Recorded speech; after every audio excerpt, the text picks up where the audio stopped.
وجہ اس کی یہ کہ امام حسین ہی کی وجہ سے اسلام کی بقا تھی، قرآن کی بقا تھی، اللہ کے نبی سرور کائنات نے امام حسین کے سینے کے اندر ایسی تعلیم آپ نے درست کر دی کہ امام حسین کا مغائے نہیں، اور میدان کربلا میں کھڑے ہو کر کے اپنے 72 جان ساروں قربان کرنے کے بعد خود جامع شہادت نوش کر کے اسلام کو بچا لیا، قرآن کو بچا لیا۔ محترم سامنے کرام، وقت نہیں ہے کہ تفصیلی گفتگو آپ کے سامنے کی جائے، میں چاہتا ہوں میدان کربلا کا معرکہ آپ کی نگاہوں کے سامنے پیش کیا جائے۔ ایک سچی تاریخ پہ آپ نگاہ ڈالیے، میدان کربلا کا واقعہ کیسے رونما ہوتا ہے۔ آپ میری بات غور سنیں، آپ دیکھیے اللہ کے نبی سرور کائنات نے ارشاد فرمایا کہ میرے بعد خلافت 30 سال رہے گی۔ اللہ کے نبی کا وصال ہوتا ہے، اس سے خلافت پہ صدیق پر بیٹھتے ہیں، 2.5 سال تک آپ نے خلافتی کاروبار کو انجام دیا، آپ کا وصال ہو جاتا ہے۔ اس کے بعد حضرت عمر فاروق اعظم کو بٹھایا جاتا ہے، آپ نے تقریباً 10 سال خلافتی کام کو انجام دیا، آپ کو فیروز نامی غلام نے مار کے شہید کر دیا خود مسجد کے اندر، آپ شہید ہو گئے۔ ایک محرم الحرام آپ کو شہادت ہوتی ہے، 27 ذوالحجہ کی تاریخ کو آپ کو خنجر مارا گیا تھا، آپ شہید ہو گئے۔ آپ کی شہادت کے بعد حضرت عثمان غنی ذوالنورین کو خلافت کرسی پر بٹھایا جاتا ہے، آپ نے تقریباً 12 سال تک آپ نے خلافتی کاروبار کو انجام دیا۔ عثمان غنی ذوالنورین کو پلوا پیدا کیا، دنگا فساد برپا کر کے پلوائیوں نے آپ کو شہید کر دیا۔ یہی عثمان غنی کی شہادت ہوتی ہے، وہی سے میدان کربلا دکھائی دے رہا ہے۔ عثمان غنی ذوالنورین کی شہادت دنگے کی شکل میں پلوائیوں نے مارا تھا، آپ نے واقعہ سنا ہوگا، بیان کرنا مرسوم نہیں ہے، بس نگاہ ڈالتے جائیے۔ عثمان غنی ذوالنورین کی شہادت ہوتی ہے، 12 سال خلافت کام انجام دینے کے بعد کرسی خلافت میں تمام صحابہ کرام نے حضرت علی فاتح خیبر داماد پیغمبر کو بیٹھایا۔ آپ نے تقریباً میرے دوستو چاہیے 5 سال تک آپ نے خلافتی کاروبار کو انجام دیا، لیکن اسی اثنا میں میرے دوستو فتنے پیدا ہونے لگے۔ حضرت امیر معاویہ جو صحابی رسول ہے، کاتب قرآن ہے، یہاں تک کہ عبداللہ بن زبیر اور جو بڑے بڑے صحابہ تھے، سب میں اکثر کا اعتراض تھا، اے علی آپ جلد عثمان غنی قاتلوں کا پتہ لگائیے، کس نے انہیں مارا۔ آپ کو معلوم ہونا چاہیے آج کی حکومتیں ہی دنگے کراتی ہیں، کہ دنگا ہوتا ہے کون کس کو مارتا کوئی پہچان نہیں پاتا۔ بالکل دنگے کی شکل میں آپ کو شہید کیا۔ لوگ کہتے تھے، حضرت علی سے کہتے تھے کہ آپ پتہ لگائیے ان کا قاتل کون ہے۔ آپ فرماتے شک کی بنا پہ کس کو مارا جائے، کس کو قتل کیا جائے، اس لیے ایسا کرنا بالکل مشکل ہے۔ امیر معاویہ کہنا یہ تھا، اور آپ سے نہیں ہو پاتا کرسی چھوڑیے، میں کرسی پہ بیٹھوں گا، میں پتہ لگاؤں گا قاتل کون ہے۔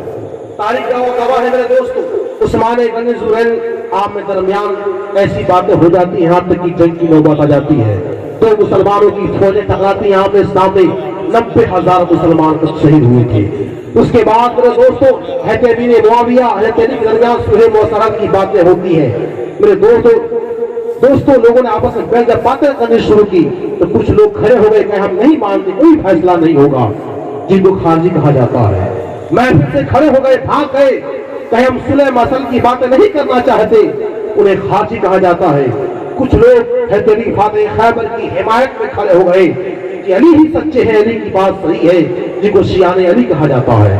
یہی سے فرقے پیدا ہو گئے، یہاں تک کہ صلح مسلط کی باتیں ہوتی ہے۔ ایک وقت ایسا آتا ہے کوفے کی جامع کی مسجد میں عبد الرحمن ابن ملزم نے حضرت علی فاتح خیبر کو خنجر مار کے شہید کر دیا۔ اب میرے دوستو آپ کے بیٹے امام حسن رضی اللہ عنہ کرسی خلافت میں بیٹھتے ہیں، تقریباً 6 مہینے آپ بیٹھے تھے، اور قریب تھا کہ جیسا والد گرامی حضرت علی فاتح خیبر کے زمانے میں فتنہ پیدا ہوا تو مسلمانوں کی فوجیں آمنے سامنے ہو گئی، بالکل فتنہ قریب تھا۔ حضرت امام حسن نے 6 مہینے میں اپنے کرسی خلافت کو چھوڑ دیا، 30 سال مکمل ہو جاتے ہیں میرے دوستو۔ اس کے بعد ملوکیت آتی ہے، بادشاہت آتی ہے، جس کو امیر معاویہ نے اپنے ہاتھ میں سنبھالا۔ شرطیں طے ہوتی ہیں، شرطیں طے ہوتی ہیں، اس میں شرط ہی تھی کہ امیر معاویہ کے بعد اگر کوئی کرسی میں بیٹھے گا تو امام حسن ہوں گے، اور وہ نہ رہے کہ بھائی حسین رہیں گے۔ کچھ پیسے کی باتیں طے ہوتی ہیں۔ المختصر تاریخ بتاتی ہے میرے دوستو 6 مہینے کام انجام دینے کے بعد آپ نے کرسی چھوڑ کے امیر معاویہ کے حوالے کر دیا۔ امیر معاویہ نے خلاف اپنے حکومتی کارنامے کو انجام دیا۔ ابھی امیر معاویہ میرے دوستو حاضر ہی میں تھے کہ امام حسن کو زہر دے کے مار دیا گیا، شہید کر دیا گیا۔ آپ تاریخ پڑھیے، امام حسن کو زہر دیا گیا، آپ شہید ہو گئے۔ اس کے بعد میرے دوستو امیر معاویہ کا انتقال ہوتا ہے، بادشاہت کا دور ہوتا ہے، آپ کا بیٹا یزید تخت نشین ہو جاتا ہے۔